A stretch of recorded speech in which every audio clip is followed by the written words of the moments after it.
ಸಾಲಗಾರರನ್ನ ಮಾಡಿದಂತ ಸಿದ್ದರಾಮಯ್ಯನವರಿಗೆ, ಜನರನ್ನ ಸಾಲಗಾರರನ್ನಾಗಿ ಮಾಡಿದ ಸಿದ್ದರಾಮಯ್ಯನವರಿಗೆ. ಕೋಲಾರಕ್ಕೆ ಈ ಬಾರಿ ಬಜೆಟ್ ಅಲ್ಲಿ ನಿರಾಶಾದಾಯಕ ಬಜೆಟ್ ಅತ್ಯಂತ ಖಂಡನೀಯ. ಯಾಕಂದ್ರೆ ಇಲ್ಲಿ ಉಸ್ತುವಾರಿ ಸಚಿವರಾದಂಥ ಬೈರತಿ ಸುರೇಶ್ ಅವರು ಮತ್ತೆ ಸ್ಥಳೀಯ ಶಾಸಕರಾದಂಥ ಕೊತ್ತೂರು ಮಂಜುನಾಥ್ ಅವರು, ನಂಜೇಗೌಡರು, ಎಸ್.ಎನ್. ನಾರಾಯಣಸ್ವಾಮಿ ಅವರು ಮತ್ತೆ ರೂಪಾ ಶಶಿ ಅವರು 4 ಜನ ಗೆದ್ದಿರುವಂಥ ಕೈ ಶಾಸಕರು, 2 MLCಗಳು, ಮಾನ್ಯ ಅನಿಲ್ ಅವರು, ನಜೀರ್ ಅಹಮದ್ ಅವರು ಯಾವುದೇ ರೀತಿ ಅಭಿವೃದ್ಧಿ ಕಾರ್ಯಗಳಿಗೆ ಕೈ ಜೋಡಿಸ್ದೆ ಇವತ್ತು ಉಡಾಪೆ ಆಗಿ ಕಾಗಿ ಹಾರಿಸ್ತಾ ಇದ್ರು.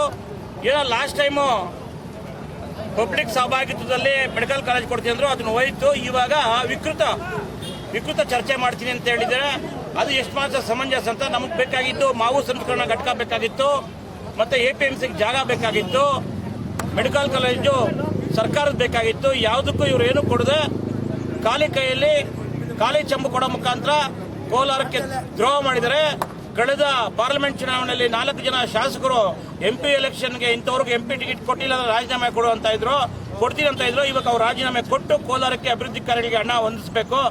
ಆ ಕಾರಣಕ್ಕೆ ನಾವು ಇವತ್ತು ಅಣುಕು ಪ್ರದರ್ಶನ ಮಾಡಿ ಎಲ್ಲ ಶಾಸಕರಿಗೆ, ಮಾನ್ಯ ಕಾಂಗ್ರೆಸ್ ಶಾಸಕರಿಗೆ, ಕಾಂಗ್ರೆಸ್ ಸರ್ಕಾರಕ್ಕೆ ಹಿಡಿ ಸಭ ಹಾಕ್ಬಿಟ್ಟು ಈ ಒಂದು ಅಣುಕು ಪ್ರದರ್ಶನ ಮಾಡ್ತಾ ಇದ್ದಾರೆ. ಈ ಕೂಡಲೇ ಎಚ್ಚೆತ್ತುಕೊಂಡು 4 ಜನ ಶಾಸಕರು, MLCಗಳು, ಉಸ್ತುವಾರಿ ಸಚಿವರು ಕೋಲಾರಕ್ಕೆ ಏನು ಅಭಿವೃದ್ಧಿ ಕಾರ್ಯಕ್ಕೆ ದುಡ್ಡು ಬೇಕು ಅದನ್ನ ಹೊಂದಿಸಬೇಕಂತ ಅವ್ರಿಗೆ ಎಚ್ಚರಿಕೆ ಕೊಡ್ತಾ ಇದ್ದೀನಿ. ಇಲ್ಲವಾದ್ರಲ್ಲಿ 4 ಜನ ಮತ್ತೆ 2 MLCಗಳು ರಾಜೀನಾಮೆ ಕೊಟ್ಟು ಮನೆಗೆ ಹೋಗಬೇಕು, ಎಲೆಕ್ಷನ್ ಆಗಬೇಕಂತ ನಾನು ಹೇಳ್ತಾ ಇದ್ದೀನಿ. ಒಂದು ಉದ್ಘಾಟನೆ ಅಂತ ಮಾಡೋದು ಏನು ಅವ್ರ ಹತ್ರ ಫಸ್ಟ್ ಆಫ್ ಆಲ್ ಗ್ಯಾರಂಟಿಗಳು ಕೊಡೋಕ್ಕೆ ದುಡ್ಡಿಲ್ಲ. ಇನ್ನು ಇಲ್ಲಿ ಅಭಿವೃದ್ಧಿ ಕಾರ್ಯ ಹೇಳ್ತಾರೆ, ಅದನ್ನ ಜನ ಅರ್ಥಕೊಡ್ಬೇಕು, ಜನಗಳಲ್ಲಿ ಜಾಗೃತಿ ಮೂಡಿಸುವಂತ ಹೋರಾಟ ನಾವು ಇವತ್ತು ಮಾಡಿದ್ದೀವಿ. ಮೆಡಿಕಲ್ ಕಾಲೇಜು ಮಾವು ಸಂಸ್ಕರಣಾ ಘಟಕ 25 ಎಕರೆ APMCಗೆ ಜಾಗನ ಕೊಡ್ತಾ ಇದ್ದಾರೆ. ಅವರೆಲ್ಲ ಬಂದು ಈ ಒಂದು ಉದ್ಘಾಟನೆಯಲ್ಲಿ ಭಾಗವಹಿಸ್ತಾ ಇದ್ದಾರೆ. ನಾವೆಲ್ಲರೂ ಈ ಉದ್ಘಾಟನೆ ಅವ್ರಿಗೆ ಸ್ವಾಗತವನ್ನ ಕೊಡ್ತಾ ಇದ್ದೀನಿ. ಏನು ಕೋಲಾರಕ್ಕೆ ಅವ್ರದೇ ಆದಂತ ಬಜೆಟ್ ಕೊಟ್ಟಂತ ಸಿದ್ದರಾಮಯ್ಯನವರು, ಆಮೇಲೆ ಕೊತ್ತೂರು ಮಂಜುನಾಥ್ ಅವರು, ಅನಿಲ್ ಅವರು ಮತ್ತೆ ಉಸ್ತುವಾರಿ ಸಚಿವರು ಸಿದ್ದರಾಮಯ್ಯನವರು, ಸಿದ್ದರಾಮಯ್ಯ ಕಾಲ್ ಅವರು ರಿಂಗ್ ರಸ್ತೆ, APMC ಮಾರ್ಕೆಟ್ ಮುಂತಾದ ಮೆಡಿಕಲ್ ಕಾಲೇಜ್, ಮಾವು ಸಂಸ್ಕರಣಾ ಘಟಕಗಳ ಉದ್ಘಾಟನೆ ಕಾರ್ಯಕ್ರಮವನ್ನು ನೆರವೇರಿಸ್ತಾ ಇದ್ದಾರೆ. ಅವ್ರಿಗೆ ಧನ್ಯವಾದಗಳು.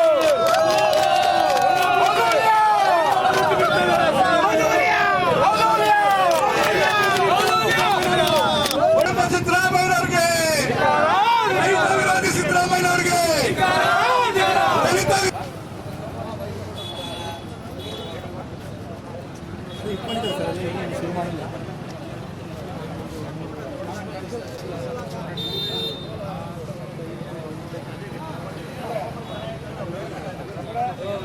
ಸಿದ್ದರಾಮಯ್ಯನವರು ಮುಂದಿನ ಚುನಾವಣೆಯಲ್ಲಿ DK ಶಿವಕುಮಾರ್ ಅವರೇ ಮುಖ್ಯಮಂತ್ರಿ ಆಗ್ತಾರೆ.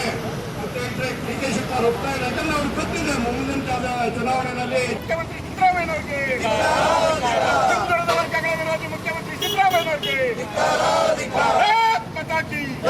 ಬಿಜೆಪಿಯ ಜನಪರ ಹೋರಾಟಕ್ಕೆ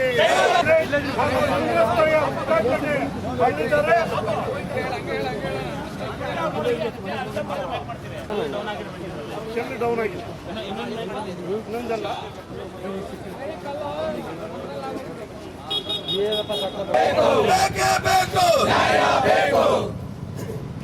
ಸ್ನೇಹಿತರೆ, ಇವತ್ತು ಏನು ಮಾವು ಬೆಳೆದು ಮಾವು ಮೇಲೆ ಏನು ಅವರು ಆಧಾರಿತ ಹೋಗಿರ್ತಾರೆ. ಸುಮಾರು ವರ್ಷಗಳಿಂದ ಮಾವು ಏನು ಕೋಲಾರ APMC ಇತ್ತು, ಅದಕ್ಕೆ ಈಗಾಗಲೇ ಸ್ಥಳಾವಕಾಶ ಬೇಕು ಅಂತ ಹೇಳ್ತಾ ಇದ್ರೆ ಸುಮ್ಮನೆ ಬರೋದು ತಿಂಗಳಿಗೊಂದ್ಸತಿ ಅವರು ಒಂದು ಹೇಳ್ತಾರೆ. ಎಲ್ಲ ಫೇಸ್ಬುಕ್ ಗಳಲ್ಲಿ ತಮ್ಮ ಮಾಧ್ಯಮಗಳು ಕೂಡ ಪ್ರಸಾರವಾಗಿದೆ. ಕೋಲಾರಕ್ಕೆ ಮೆಡಿಕಲ್ ಕಾಲೇಜು ಗೌರ್ಮೆಂಟ್ ಸಹಭಾಗಿತ್ವ ಅಂತ. ಅದೇ ಹೋದ ವರ್ಷ ಹೇಳಿದ್ದು ಅವರು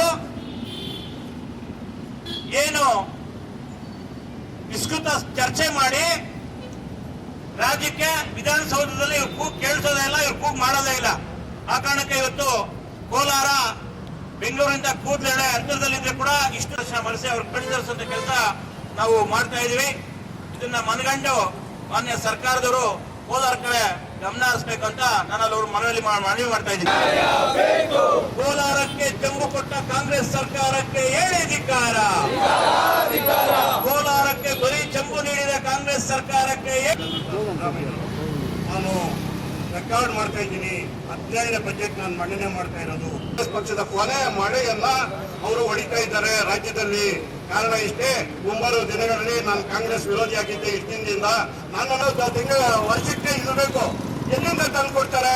ಜನಗಳಿಗೆ ತೆರಿಗೆ ಏರಿಸಂತದ್ದು, ಇವ್ರ ಮನೆ ಚೆನ್ನಾಗಿ ಮಾಡ್ಕೊಳ್ಳುವಂಥದ್ದು, ಸ್ಟಾಂಪ್ ಡ್ಯೂಟಿ ಜಾಸ್ತಿ ಮಾಡೋದು. ಕೋಲಾರಕ್ಕೆ ಖಾಲಿ ಜಮ್ಮು ಕೊಟ್ಟ ಸರ್ಕಾರಕ್ಕೆ, ಕೋಲಾರಕ್ಕೆ ಖಾಲಿ ಜಮ್ಮು ಕೊಟ್ಟ ಸರ್ಕಾರಕ್ಕೆ, ಕೋಲಾರಕ್ಕೆ ಖಾಲಿ ಜಮ್ಮು. ಮುಖ್ಯಮಂತ್ರಿ ಸಿದ್ದರಾಮಯ್ಯ ಖಾನ್ಗೆ, ಮುಖ್ಯಮಂತ್ರಿ ಸಿದ್ದರಾಮಯ್ಯ ಖಾನ್ಗೆ, ಭ್ರಷ್ಟ ಮುಖ್ಯಮಂತ್ರಿ ಸಾಲಗಾರರನ್ನ ಮಾಡಿದಂತ ಸಿದ್ದರಾಮಯ್ಯನವರಿಗೆ, ಜನರನ್ನ ಸಾಲಗಾರರನ್ನಾಗಿ ಮಾಡಿದ ಸಿದ್ದರಾಮಯ್ಯನವರಿಗೆ